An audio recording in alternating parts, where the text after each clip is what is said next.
Good morning, students. Today we'll read chapter 6 and the name of the chapter is The Ignorant Man. Ignorant man means जिसे कोई नहीं जानता हो. Ignorant means अनजान, जिसे कोई नहीं जानता. Once there lived a milkman. एक बार एक milkman रहता था. His name was कन्हैया और उसका क्या नेम था? Kanhaiya.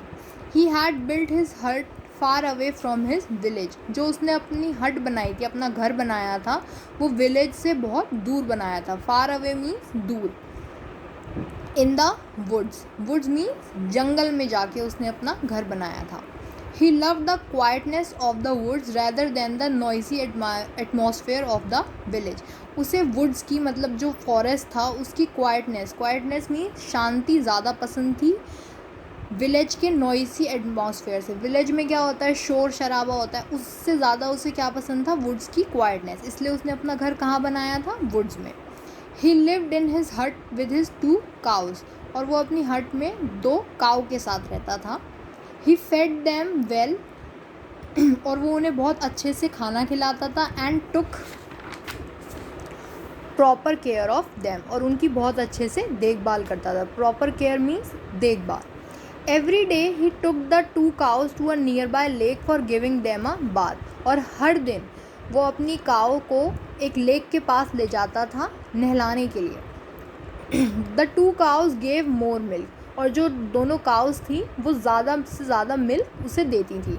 With the milk that the 2 cows gave he earned enough money to live happily. और जो काउस उन्हें मिल्क देती थी उनसे वो बहुत अच्छे से अर्न कर लेता था, पैसे कमा लेता था और हैप्पीली रहता था.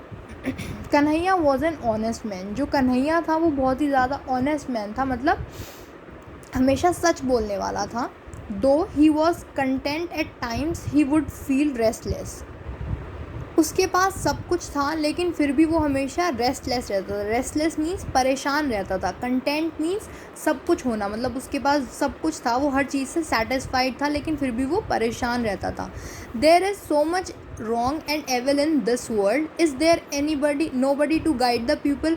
उसे वो हमेशा क्या सोचता रहता था कि सारे वर्ल्ड में बहुत सारी चीज़ें गलत हैं, क्या उन लोगों को समझाने के लिए कोई भी सही पीपल नहीं है.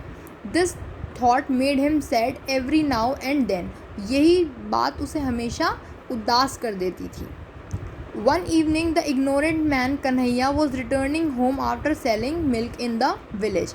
एक शाम को जो कन्हैया था वो मिल्क सेल करके, मतलब मिल्क बेच कर, सेलिंग मीन्स बेचना, वापस आ रहा था. रिटर्निंग मीन्स वापस. He saw a saint sitting under a tree and mediating. उसे कौन दिखा, एक सेंट. सेंट कौन होता है, साधु जिसे हम बोलते हैं.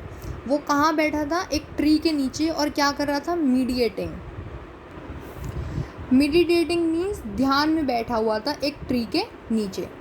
ही slowly walked up to him and waited for the saint to open his eyes. वो धीरे से उसके पास गया और वेट किया. वेट मीन्स इंतज़ार किया उस सेंट का अपनी आइज़ खोलने के लिए, क्योंकि वो ध्यान में बैठा था इसलिए उसकी आइज़ क्लोज थी. He was happy to be with the saint for some time. और उसे बहुत अच्छा लग रहा था उस सेंट मतलब साधु के पास बैठकर कुछ टाइम के लिए. He decided to wait there till the saint opened his eyes. इसलिए उसने क्या डिसाइड किया कि वो तब तक वहाँ बैठा रहेगा जब तक वो सेंट अपनी आइज़ नहीं खोलेगा. After a while the saint slowly opened his eyes. थोड़ी देर बाद, आफ्टर अ वाइल मीन्स थोड़ी देर बाद, जो सेंट था उसने धीरे धीरे अपनी आइज़ ओपन करी. He was surprise to see man patiently sitting beside him. और वो बहुत ज़्यादा सरप्राइज हो गया ये देखकर कि एक मैन उसके सामने बैठा हुआ है बहुत ही पेशेंटली, मतलब बहुत ही आराम से, जिसे कोई जल्दी नहीं थी. वट डू यू वॉन्ट, आज द सेंट हम्बली. अब सेंट ने उस मैन से पूछा कि तुम्हें क्या चाहिए. I want to know what's the path to truth and pity. उसने सेंट से क्या पूछा, एक ऐसा पाथ मीन्स एक ऐसा रास्ता जो सच्चाई, और पिटी मीन्स जैसे जो शील होता है, जो बिल्कुल सच बोलते हैं और अच्छे लोग होते हैं, ऐसा रास्ता जो मिल सके ट्रुथ और पिटी के लिए. Where shall I find honesty. कहाँ मुझे सच्चाई मिलेगी, ऑनेस्टी मिलेगी. आस्क्ड कन्हैया ने पूछा. The saint smiled and said, "Go to the pond nearby and ask the fish the same question. She will give you the answer." अब जो सेंट था उसने स्माइल करा और क्या बोला कन्हैया से कि तुम एक पॉन्ड के पास जाओ और जाकर यही क्वेश्चन एक फ़िश से पूछो, वो तुम्हें इसका आंसर दे देगी. Then as asked to do, the ignorant man Kanhaiya went to the nearby pond. जैसा कि सेंट ने उससे कहा, जो इग्नोरेंट मैन कन्हैया था वो पॉन्ड के पास चला गया. And asked the same question to the fish, और वही सेम क्वेश्चन उसने फिश से पूछा. The fish said, "O kind man, first bring me water to drink." Kanhaiya was surprise. He said, "You live in water but you still want to drink? How strange." अब fish ने क्या कहा कि ओ kind man, सबसे पहले तुम क्या करो कि मेरे लिए थोड़ा सा पानी लेकर आओ पीने के लिए. कन्हैया ये सुनकर थोड़ा सरप्राइज़ हो गया. उसने क्या कहा कि तुम तो खुद पानी के अंदर रहती हो, फिर भी तुम्हें पानी चाहिए पीने के लिए.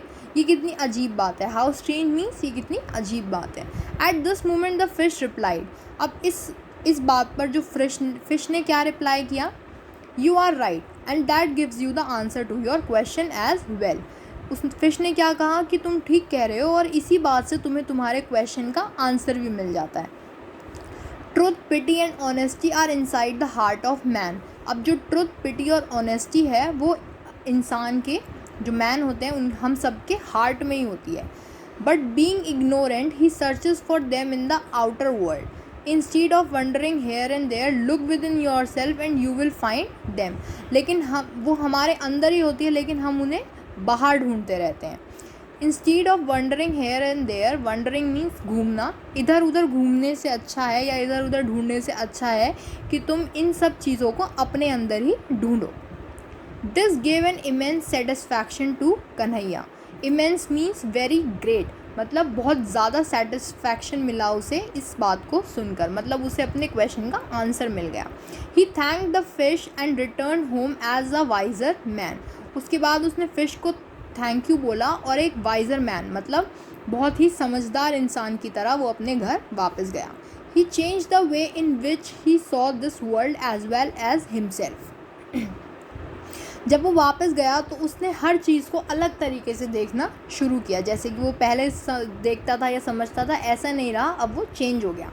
From that day Kanhaiya never felt restless. और उस दिन के बाद से कन्हैया कभी भी परेशान नहीं हुआ. रेस्टलेस मीन्स परेशान. He took his best to carry this message to the rest of his fellow human beings.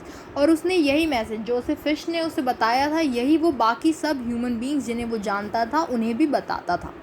All his friends accepted him as their master. और जो उसके फ्रेंड्स थे उन्होंने उसे अपना मास्टर बना लिया. And consulted him to overcome their mental problem. और हमेशा उसे कंसल्ट करते थे. कंसल्ट मीन्स उसकी एडवाइस लेते थे. किसी भी प्रॉब्लम, जो भी उन्हें प्रॉब्लम होती थी उसके लिए वो हमेशा उसकी एडवाइस लेते थे.